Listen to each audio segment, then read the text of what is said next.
In 2002, I established Udemy, the Greek word for handsome.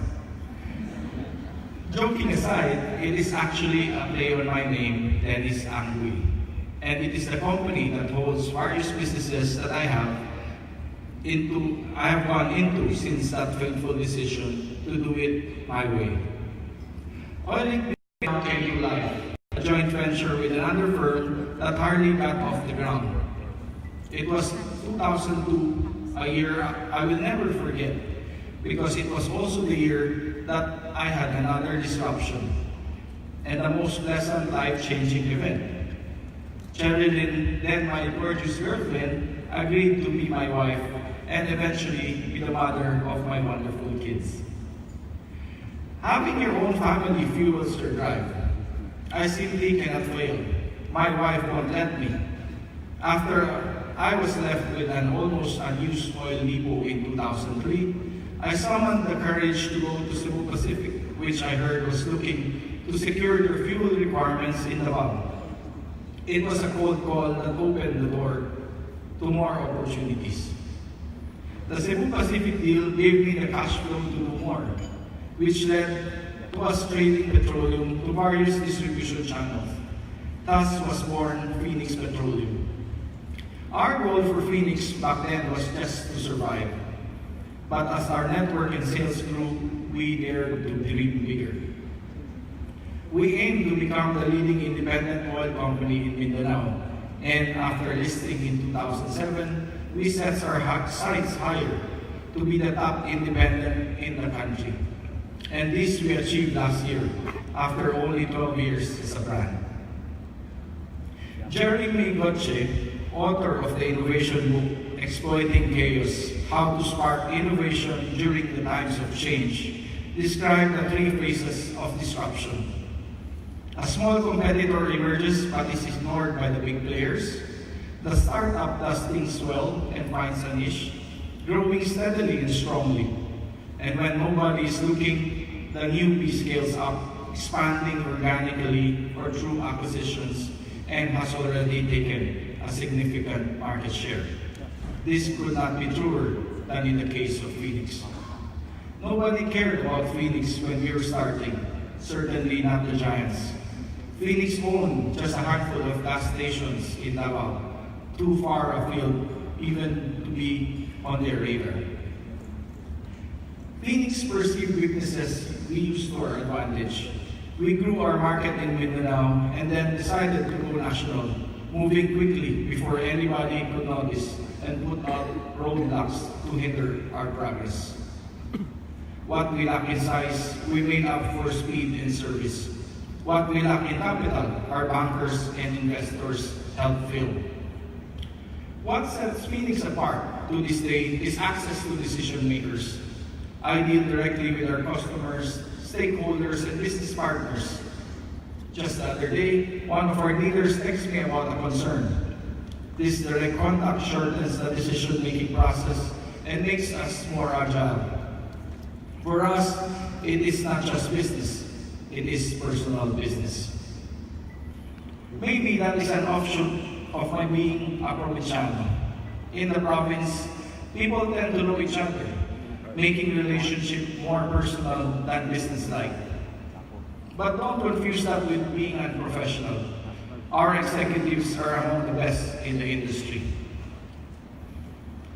As an entrepreneur, it is my second nature for me to jump at opportunities, to find a need and serve it. More so with my company, I noticed early that on chartering an oil tanker is both costly and creates uncertainty for Phoenix inventory.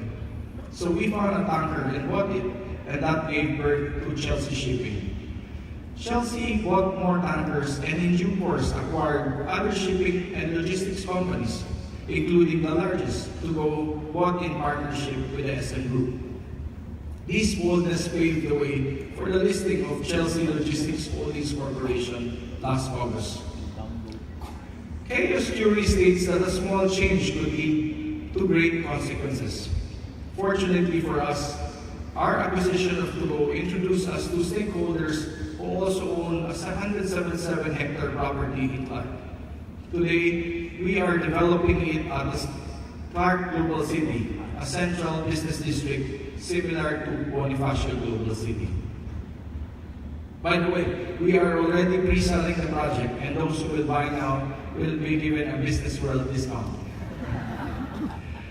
Our diversification is a strategic move, anticipating disruptions and economic developments that could either help or hurt us. Our purchase of Hospitality School, Endran Colleges, and our Emerald City project in Cebu dovetail our bullish outlook for the Philippine tourism industry. International tourist arrivals have been increasing at 11% over the past 3 years, from 5.36 million in 2015 to 5.97 million in 2016 and 6.62 million in 2017. In terms of growth, the Philippines has outperformed Southeast Asia and even Asia and the Pacific. The number is expected to continue rising to about 12 million by 2022, as targeted under the government's National Tourism Development Plan.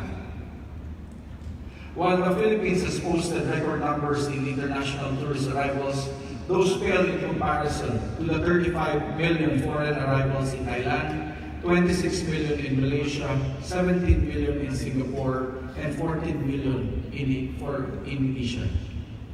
We could definitely do better than our neighbors. We have better islands, wonderful beaches, and very friendly and warm people. Don't you agree? The development of e-commerce, particularly online shopping, is both disruptive to our business and my personal finances. The logistics network of Chelsea in due course could give rise to new businesses that may become larger than some of the companies we have now.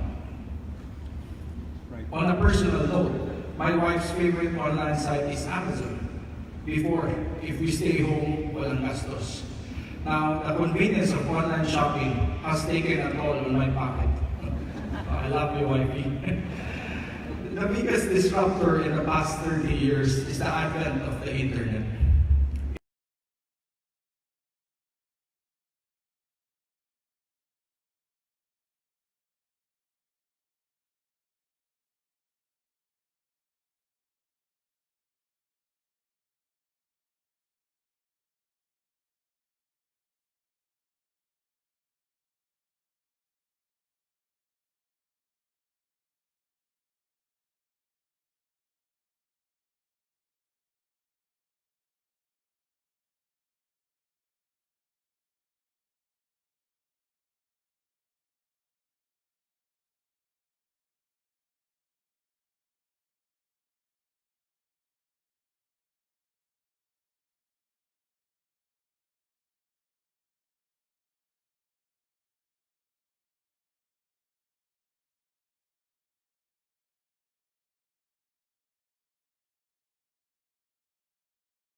Against the incumbents who do business as usual.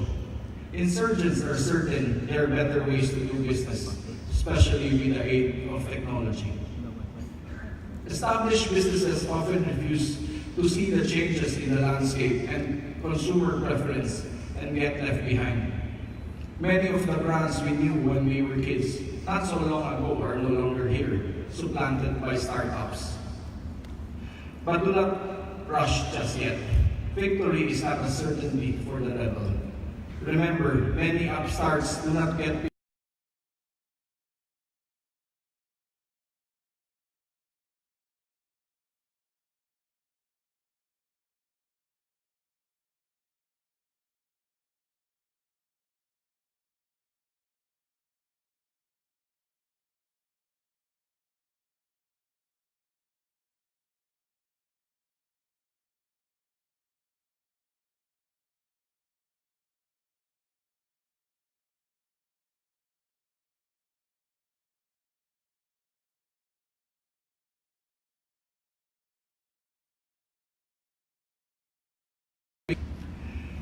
But we have to acknowledge the growing concern about the environment and climate change that could hurt our business, especially if electric vehicles become the norm. Although it appears far off, the International Energy Agency noted that in 2016, global electric vehicle stock only accounted for 0.2% of passenger light-duty vehicles in circulation. Its time would surely come, especially with China and European countries increasing their usage. You could afford to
also listen to market sentiment. In politics, that translates to the voice of the voters. Just last week, longtime Malaysian leader Mahathir Mohamad made a comeback at age 92. In 2016, Filipino voters elected Davao City Mayor Rodrigo Duterte as president. His promise that change is coming and his disruptive election tactic of taking his campaign via social media, well, he did not get enough contribution to run a won for him the highest post in the land. And who would have thought that North and South Korea would ever agree on anything? Now they might. Scott Miller, CEO at Core Strategy, wrote a piece titled The Velvet Rope Revolution that, in reality, what's going on in most markets is transformation. Insurgent brands rise and rule. The incumbent political establishment acts as if, after the tenure of US President Donald Trump, there will be a return to normal. Maybe that is also how political opponents of President Duterte are hoping for after he leaves office. Mr. Miller continued thus, "That's what the resistance is yelling and breaking windows for. All I can say with 100% certainty is that what's next won't be what was." The election of Trump and many populist democratic movements around the world are not disruptions, but uprisings. As Emerson said, events are in the saddle. And that sort of uprising, particularly in Philippine business, will likely result in a groundswell in the coming years that would reshape our economy and the Filipinos' way of life, surely for the better. Change is coming, and we have no choice but to embrace it. If we do not evolve, we become extinct. We will be the products of yesterday instead of being the brands of the future. At UDENA, we set realistic goals, maintain good relationships with our stakeholders and customers, and ensure we have as much control of the value chain as possible. But we are not afraid to explore, to learn new things, to spread our wings. After all, that attitude is what got me here in front of all of you. UDENA is now a group of 70 companies in 6 different industries and still growing.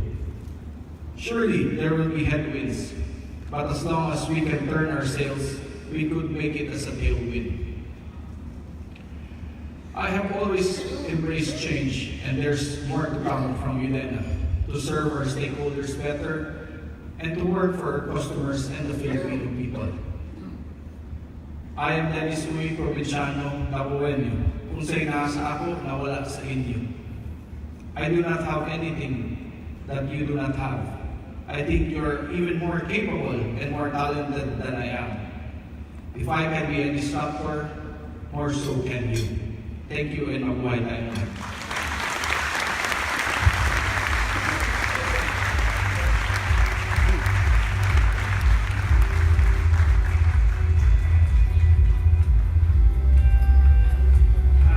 Thanks again to Dennis Uy. I'd just like to call again our chairman, Mr. Miguel Belmonte, for the requisite photo op with our keynote